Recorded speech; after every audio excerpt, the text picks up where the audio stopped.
जोहार नमस्कार। झारखंड समेत देश दुनिया की तमाम बड़ी खबरों में से कुछ प्रमुख खबरों पर आइए नजर डालते हैं।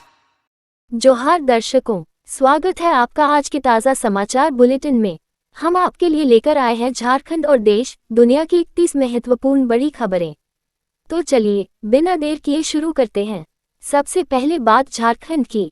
पश्चिमी विक्षोभ और ठंडी हवाओं के कारण झारखंड के 14 जिलों में ऑरेंज अलर्ट जारी किया गया है, जहां 24 दिसंबर तक घने कोहरे और शीतलहर के चलते जनजीवन प्रभावित रहने की संभावना है।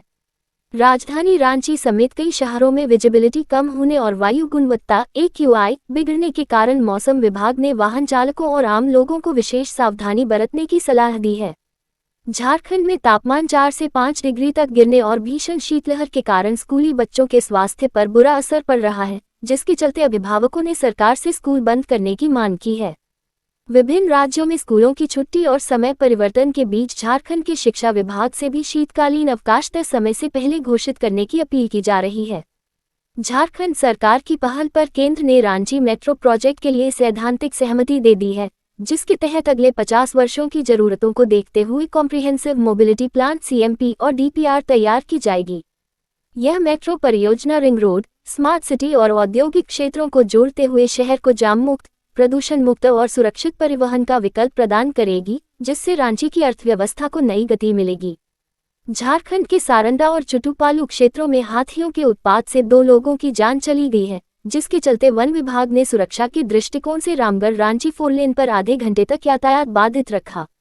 हाथियों के बढ़ते हमलों को देखते हुए वन विभाग ने अलर्ट जारी किया है और ग्रामीणों से जंगली क्षेत्रों में न जाने व सतर्क रहने की अपील की है। राजधानी रांची के ओरमांझी प्रखंड तक हाथियों का झुंड देखा जा रहा। झारखंड हाईकोर्ट ने एक महत्वपूर्ण फैसले में राज्य के सभी सरकारी और निजी अस्पतालों में रक्त के बदले रक्त रिप्लेसमेंट डोनेशन मांगने की प्रथा पर पूरी तरह रोक लगा दी है। अदालत ने इसे नेशनल ब्लड पॉलिसी के विरुद्ध और संक्रमण के लिहाज से खतरनाक बताते हुए सरकार को नियमित रक्तदान शिविर आयोजित करने तथा इस आदेश का सख्ती से पालन कराने का निर्देश दिया है। राष्ट्रपति द्रौपदी मुर्मू 29 दिसंबर 2025 को पूर्वी सिंहभूम और सरायकेला का दौरा करेगी, जहां वे जमशेदपुर के जाहिर स्थान और आदित्यपुर नृत्य के कार्यक्रमों में सम्मिलित होंगी। सुरक्षा के मद्देनजर जिला प्रशासन ने सोनारी एयरपोर्ट से कार्यक्रम स्थलों तक कड़े इंतजाम किए हैं और चप्पे चप्पे पर अतिरिक्त पुलिस बल की तैनाती के साथ रूट चार्ट जारी किया गया है। झारखंड सरकार केंद्र के संशोधित कानून के तहत राज्य के सभी 9 नगर निगमों में शहरी आपदा प्रबंधन प्राधिकरण का गठन करने जा रही है, जिसका प्रस्ताव मंजूरी के लिए भेजा जा चुका है। नगर आयुक्तों की अध्यक्षता में बनने वाला ये प्राधिकरण बाढ़, भूकंप और आगजनी जैसी आपदाओं से निपटने के लिए शहरी क्षेत्रों में सुरक्षा तंत्र को और अधिक प्रभावी और मजबूत बनाएगा। रांची के नामकुम क्षेत्र में उत्पाद विभाग ने अवैध शराब के विरुद्ध बड़ी छापेमारी करते हुए 7 अड्डों को ध्वस्त किया और लगभग 10,000 किलो जावा महुआ व 200 लीटर शराब बरामद की है।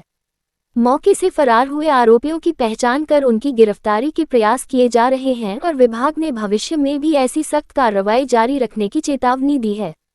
रांची के उर्गुटुक्टू में अल फलाह स्कूल का 3रा स्थापना दिवस मनाया गया, जिसमें आजसू अध्यक्ष सुदेश महतो और विधायक सुरेश बैठा ने बच्चों की प्रतिभा और ग्रामीण क्षेत्र में शिक्षा के प्रयासों की सराहना की। इस अवसर पर सांस्कृतिक कार्यक्रमों के साथ छात्रों ने अंग्रेजी में भाषण दिए।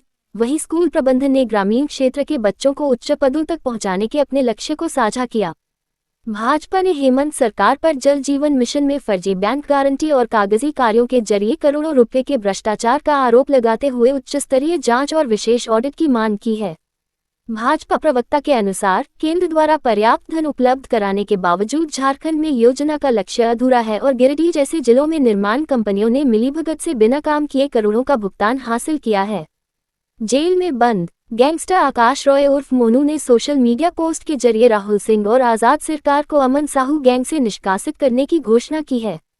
पोस्ट में आरोप लगाया गया है कि ये दोनों लोग गैंग के नाम पर व्यापारियों से अवैध वसूली कर रहे थे, इसलिए गैंग ने इनसे किसी भी तरह का संबंध होने से इनकार किया है। धनबाद रेल मंडल के प्रधान खंता और बराकर स्टेशनों के बीच अपराधियों ने शुक्रवार देर रात टाटा जयनगर एक्सप्रेस में यात्रियों को हथियार के बल पर लूट लिया और चेन पुलिंग कर फरार हो गए।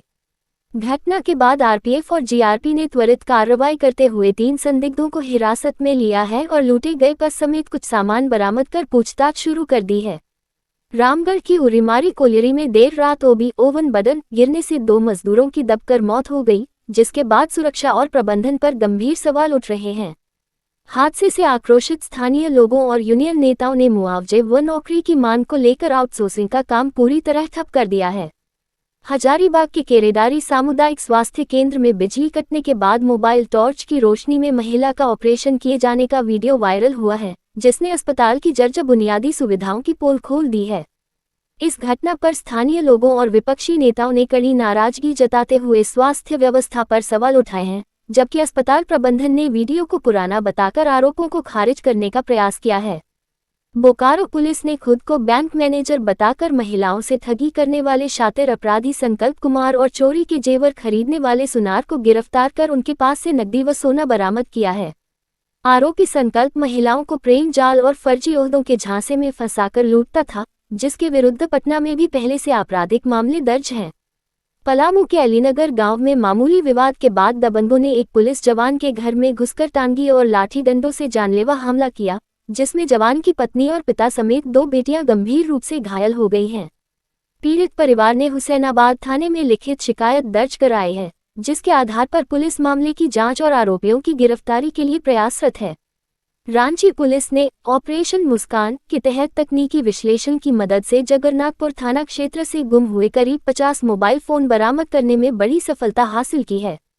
थाना परिसर में आयोजित एक समारोह के दौरान सत्यापन के बाद 25 मोबाइल धारकों को उनके फोन वापस सौंपे गए और पुलिस ने जनता से मोबाइल खोने पर तुरंत सूचना देने की अपील की है।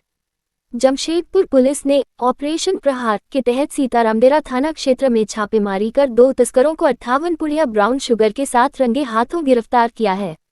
पकड़े गए दोनों आरोपियों का पुराना आपराधिक रिकॉर्ड रहा है और पुलिस अब उनसे पूछताछ के आधार पर नशे के इस नेटवर्क से जुड़े अन्य लोगों की तलाश कर रही है।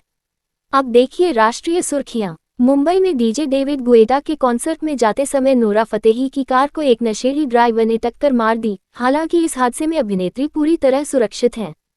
पुलिस ने आरोपी ड्राइवर को हिरासत में ले लिया है और नूरा के स्वास्थ्य की पुष्टि के बाद उनके प्रशंसक राहत महसूस कर रहे हैं। कांग्रेस ने 9 राज्यों और 3 केंद्र शासित प्रदेशों में स्पेशल इंटेंसिव रिवीजन के दौरान लाखों मतदाताओं के नाम सूची से हटाए जाने को लोकतंत्र के खिलाफ एक राजनीतिक साजिश करार दिया है। पार्टी ने तमिलनाडु, राजस्थान और मध्य प्रदेश जैसे राज्यों में बड़े पैमाने पर हुई इस कटौती पर चिंता जताते हुए घर घर जाकर वोटर लिस्ट की जांच करने और वोटरों के अधिकार की रक्षा करने का निर्णय लिया है। रेलवे बोर्ड नए साल 2026 में बिहार से दिल्ली, मुंबई, सूरत और पंजाब के लिए 4 नई अमृत भारत ट्रेनें शुरू करने की तैयारी कर रहा है, जिसका परिचालन अप्रैल तक शुरू होने की उम्मीद है। इन ट्रेनों के चलने से विशेष रूप से स्लीपर और जनरल श्रेणी के यात्रियों को सस्ती यात्रा और बेहतर कनेक्टिविटी मिलेगी, जिससे त्योहारी सीजन में टिकटों की भारी किल्लत से बड़ी राहत मिलेगी। पटना नगर निगम ने स्वच्छता सर्वेक्षण 2025-26 में देश के टॉप 20 शहरों में शामिल होने और 5 स्टार रेटिंग पाने के लक्ष्य के साथ कचरा प्रबंधन व गंगा घाटों की सफाई पर जोर दिया है। इस बार सर्वे में नागरिक फीडबैक के अंकों को 2 गुना 1000 अंक कर दिया गया है, जिसके तहत केंद्रीय टीम मार्च में 4 चरणों में शहर की सफाई व्यवस्था का मूल्यांकन करेगी। इंडिगो एयरलाइन 26 दिसंबर से उन लाखों यात्रियों को 10,000 रुपये के ट्रैवल वाउचर और नकद मुआवजा देना शुरू करेगी, जिनकी उड़ानें 3 से 5 दिसंबर के बीच रद्द हुई थी। नागरिक उड्डयन मंत्रालय के निर्देशानुसार दी जाने वाली यह राहत राशि लगभग 3.8 लाख यात्रियों को मिलेगी, जिसकी पूरी प्रक्रिया की निगरानी DGCA और एयर सेवा पोर्टल द्वारा की जाएगी। केंद्रीय गृह मंत्रालय ने BSF भर्ती नियमों में संशोधन करते हुए पूर्व अग्निवीरों के लिए आरक्षण की सीमा को 10% से बढ़ाकर 50% कर दिया है, जो 18 दिसंबर 2025 से प्रभावी हो चुका है। नए प्रावधानों के तहत पूर्व अग्निवीरों को शारीरिक दक्षता परीक्षा PET-PST से पूरी छूट और आयु सीमा में राहत दी जाएगी, जिससे उन्हें अर्धसैनिक बलों में स्थायी रोजगार के अधिक अवसर मिलेंगे।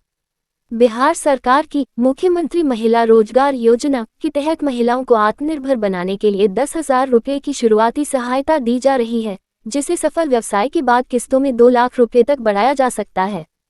योजना के लिए आवेदन की अंतिम तिथि 31 दिसंबर 2025 है और इच्छुक महिलाएं आधिकारिक वेबसाइट पर ऑनलाइन पंजीकरण करा सकती हैं, जबकि दस्तावेजी त्रुटियों के कारण रुकी हुई राशि को सुधार के बाद जल्द ही जारी किया जाएगा।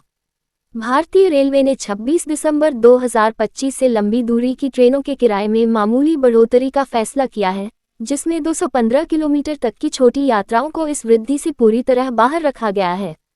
किराए में होने वाली इस 1 से 2 पैसे प्रति किलोमीटर की वृद्धि से प्राप्त अतिरिक्त राजस्व का उपयोग रेलवे अपनी परिचालन लागत, सुरक्षा व्यवस्था और यात्री सुविधाओं को बेहतर बनाने में करेगा। राष्ट्रीय लोक मोर्चा के अध्यक्ष उपेंद्र कुशवाहा ने देवघर दौरे के दौरान पार्टी विस्तार और कार्यकर्ताओं को एकजुट करने पर जोर देते हुए वंशवाद के आरोपों और अन्य दलों में तोड़फोड़ की खबरों को सिरे से खारिज कर दिया।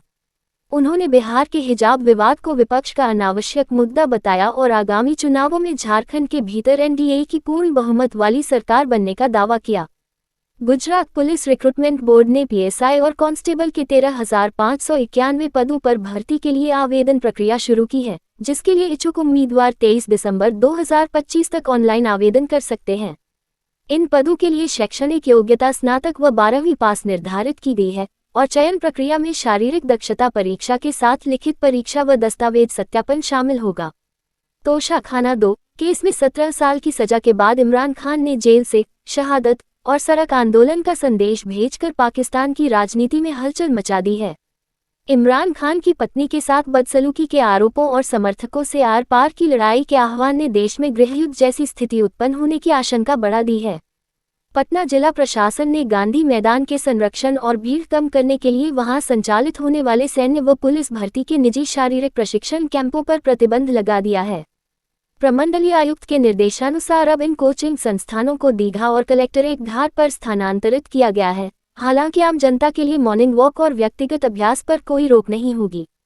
छत्तीसगढ़ के दंतेवाड़ा की 14 वर्षीय राजेश्वरी इच्थियोसिस हिस्ट्रिक्स नामक एक अत्यंत दुर्लभ जेनेटिक बीमारी से जूझ रही है, जिसमें उसका शरीर धीरे धीरे पत्थर की तरह सख्त और पीड़ादायक होता जा रहा है।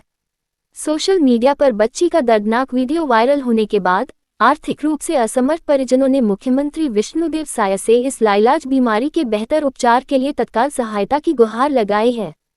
ये थी आज की 31 बड़ी खबरें। अगर आप ऐसे ही अपडेट्स पाना चाहते हैं तो हमारे YouTube चैनल को सब्सक्राइब करें, Facebook पेज को लाइक करें और इस वीडियो को शेयर जरूर करें। फिर मिलेंगे अगले बुलेटिन में। तब तक के लिए जोहार और नमस्ते।